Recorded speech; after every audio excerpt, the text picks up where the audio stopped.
मैं डॉक्टर संजू गर्ग, सहायक आचार्य संस्कृत, राजकीय महाविद्यालय बहरोड। हम अभिज्ञान शाकुंतलम के तृतीय अंक का अध्ययन कर रहे थे।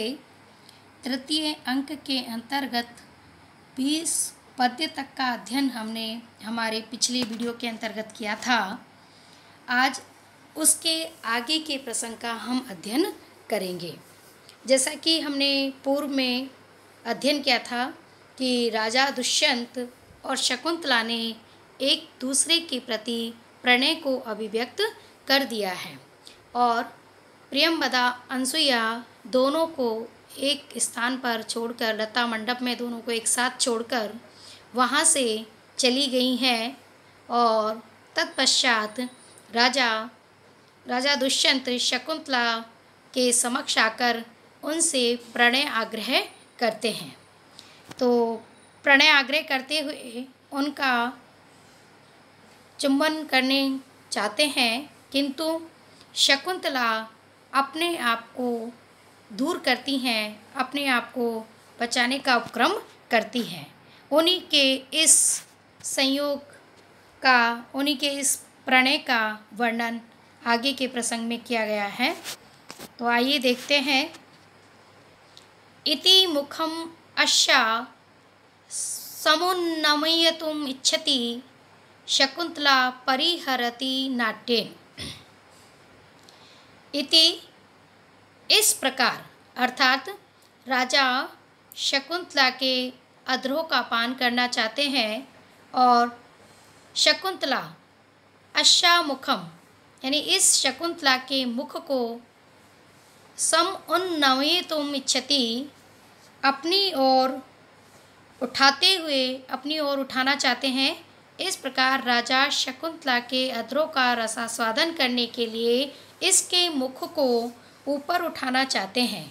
शकुंतला परिहरति नाट्येन, किंतु शकुंतला राजा को अधरपान से रोकने का अभिनय करती हैं।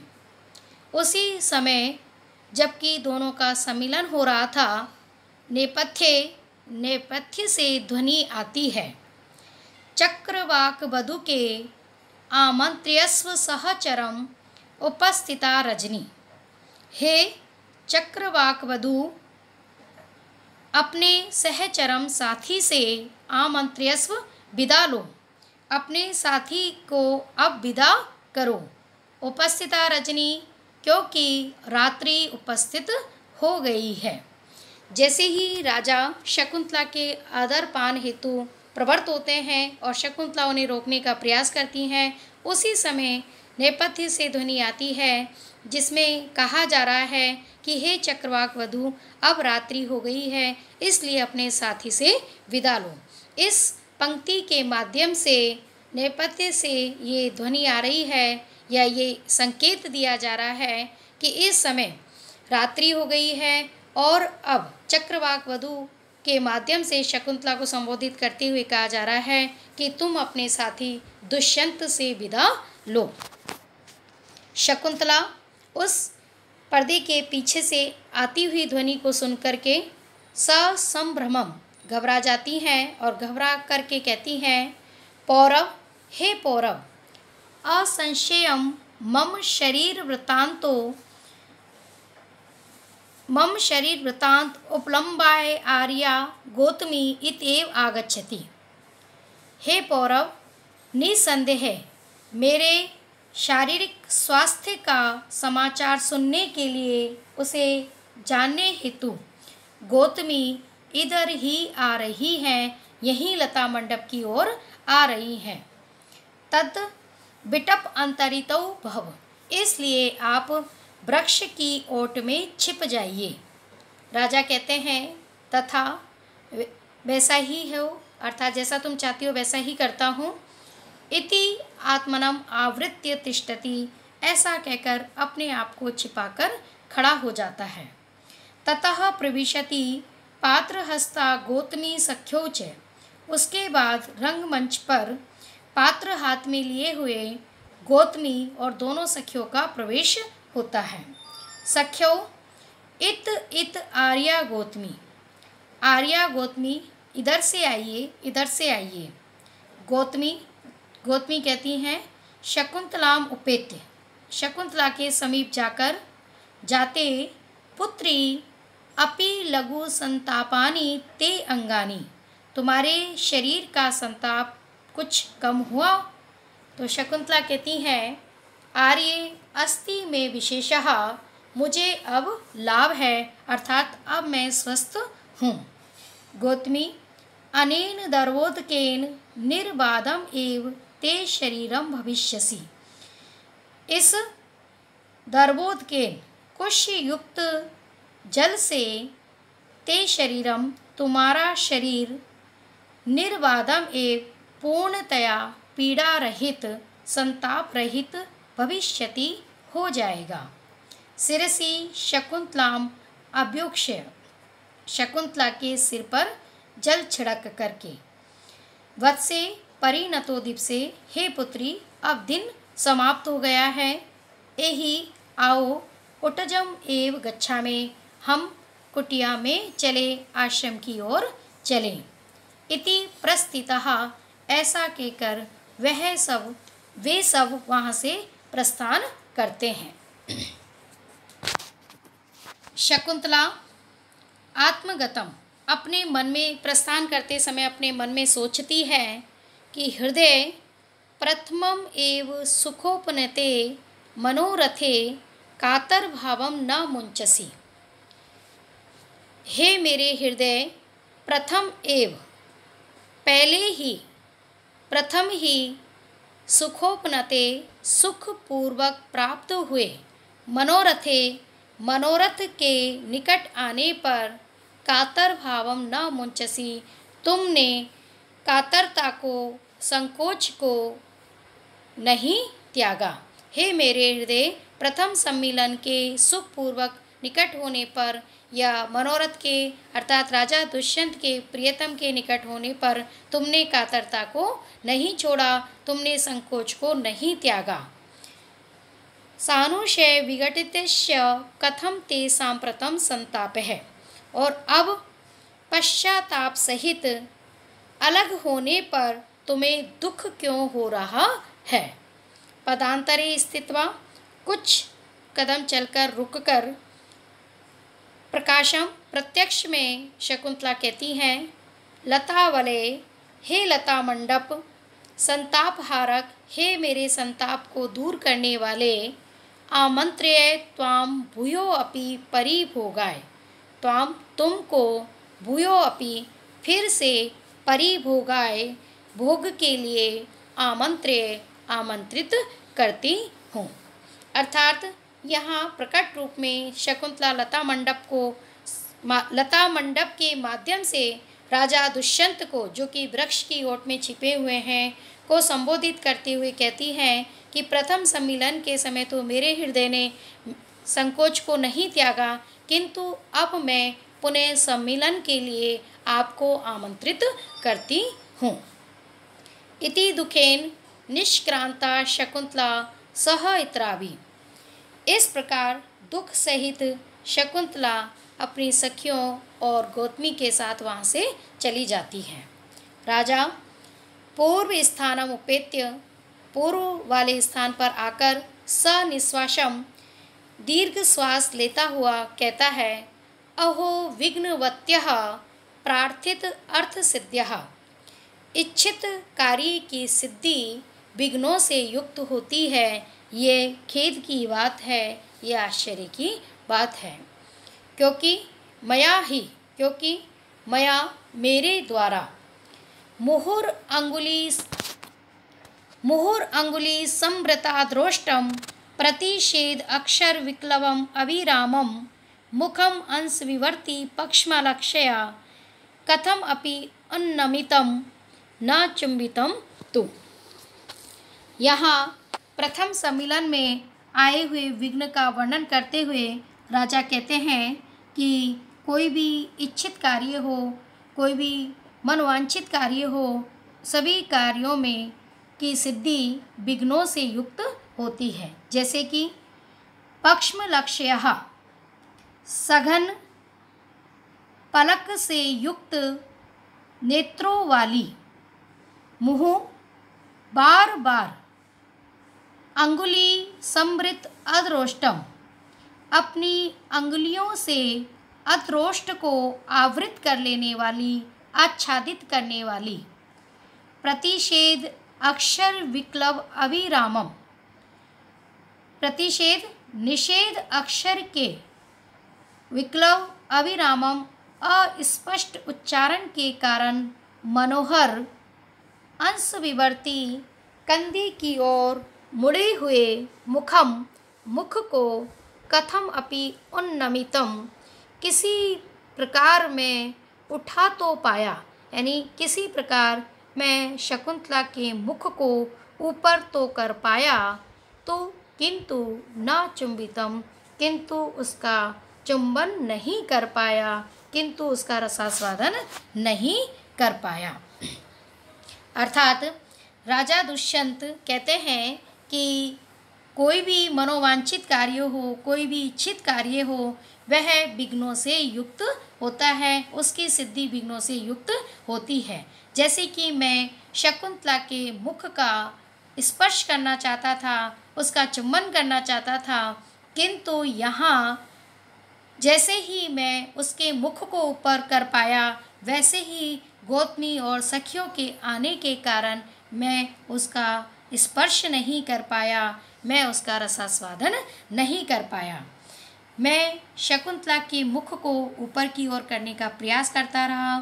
शकुंतला लज्जावश, अपनी नारी सुलभ लज्जावश अपने मुख को मुझसे बचाती रही, और जैसे तैसे मैंने उनके मुख को ऊपर की ओर उठाया और उंगलियों से उन्होंने अपने अधरों को ढक लिया, आवृत कर लिया, किंतु मैं जैसे ही उनका चुंबन करने का मैंने प्रयास किया, वैसे ही शकुंतला की सखियों और गौतमी के आ जाने के कारण मेरा यह कार्य असफल हो गया, ये मेरी मनोकामना असफल हो गई। अतः निश्चय ही इच्छित कार्य की सिद्धि विविध प्रकार के विघ्नों से युक्त होती है।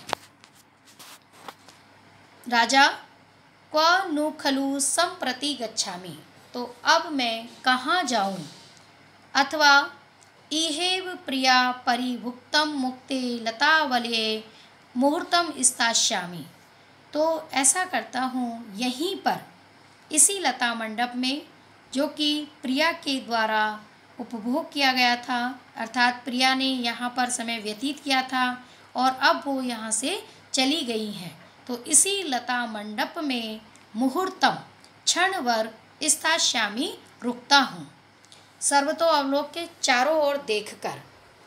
तस्याः पुष्पमयी शरीर लुलिता सय्या शिलायाम इयं क्लांतो मन्मथ लेख एष नलिनी पत्रे नखैर अर्पितः हस्तात् भ्रष्टमिदं विसावरणम् इति आसज्यमाने क्षणो निर्गन्तुं सहसा न वेतस्गृहात् शक्नोमि शून्याद् अपि। राजा, जिस लता मंडप में शकुंतला ने अपना समय व्यतीत किया और उसके द्वारा उन्होंने जिन जिन वस्तुओं का उपभोग किया गया, उनका वर्णन यहाँ इस पद्य में कर रहे हैं और कह रहे हैं कि इन्हीं को देखकर मैं अपना समय व्यतीत करता हूँ, मनोविनोद करता हूँ। तो उसी का बड़ा ही स्वाभाविक वर्णन यहाँ इस पद्य में किया गया है। तस्याः पुष्पमयी शरीर लुलिता शय्या शिलायाम इयं शिलायाम, यह शिलापट, तस्याः उस शकुंतला के, उस प्रिय शकुंतला के शरीर लुलिता, शरीर से मर्दित, पुष्पमयी शैया, पुष्पों से निर्मित यह सैया है। यह शिलापट वही है जिस पर कि मेरी प्रिया शकुंतला लेटी थी और पुष्पों से निर्मित सैया है जिसके कि पुष्प शकुंतला के शरीर से मर्दित हुए थे। क्लांतो मन्मथ लेख एष नलिनी पत्रे नखे अर्पितः, एष और यह नलिनी पत्रे, कमलनी के पत्ते पर, नखे नाखूनों से, अर्पिते लिखा गया, क्लांतो मुरझाया हुआ मनमत लेख प्रणय पत्र है। ये वही प्रणय पत्र है जो कि शकुंतला के द्वारा अपने नाखूनों से कमलनी के पत्ते पर लिखा गया था और अब यह मुरझा गया है। हस्तात् वृष्टम इदम विसावर्णम इति आसज्यमानेक्षणो, और ये हस्तात् उस मेरी प्रिया के हाथ से वृष्टम गिरा हुआ विसावर्णम स्वर्ण मृणाल का आभूषण है, मृणाल निर्मित कंगन है।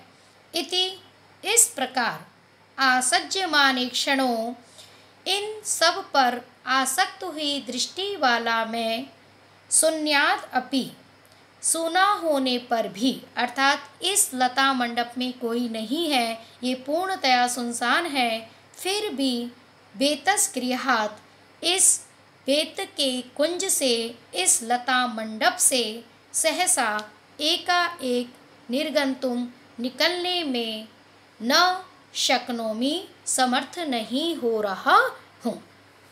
अर्थात राजा दुष्यंत कहते हैं कि यह लता मंडप, चूँकि इस समय शकुंतला और उनकी सखियाँ यहाँ से चली गई है और प्रिया के जाने के बाद ये बिल्कुल सुनसान हो गया है, यहाँ पर कोई भी नहीं है, फिर भी प्रिया के द्वारा उपभुक्त वस्तुओं को देखकर मुझे उनकी अनुभूति हो रही है। ये वही शिलापट है जिस पर कि शकुंतला के लिए पुष्प निर्मित सैया बनाई गई थी और जिस पर वह लेटी हुई थी, और ये वही प्रणय पत्र है जो कि उन्होंने मेरे लिए लिखा था, कमलनी के पत्ते पर लिखा था और नाखूनों से लिखा था। यह वह मृणाल का बना हुआ उनका कंगन है जो कि उनके हाथ से गिर गया है।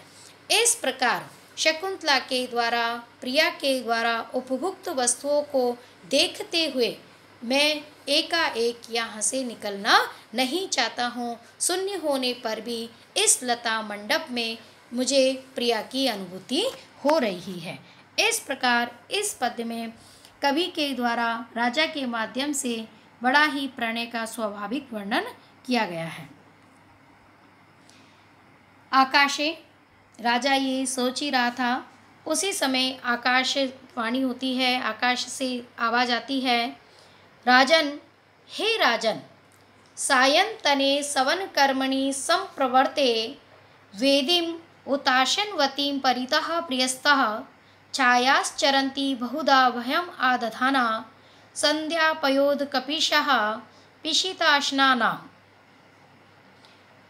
राजा को कोई संबोधित करते हुए कह रहा है, आकाश से ध्वनि है कि हे राजन, सायंतने सवन कर्मणि, सायंकालीन सवन कर्मणि यज्ञ कार्य के, यज्ञ कर्म के संप्रवर्ते प्रारंभ हो जाने पर, हुताशनवतीम और यज्ञीय अग्नि से युक्त वेदीम, वेदी के, यज्ञ वेदी के परितः चारों ओर प्रियस्ता व्याप्त संध्यापयोद कपीशा, संध्याकालीन मेघ के समान कपीशः धूसर वर्ण वाली, पिंगल वर्ण वाली, भयम आददाना और भय को उत्पन्न करने वाली, पिशिताशना नाम मांसाहारी राक्षसों की, मांसाहारी असुरों की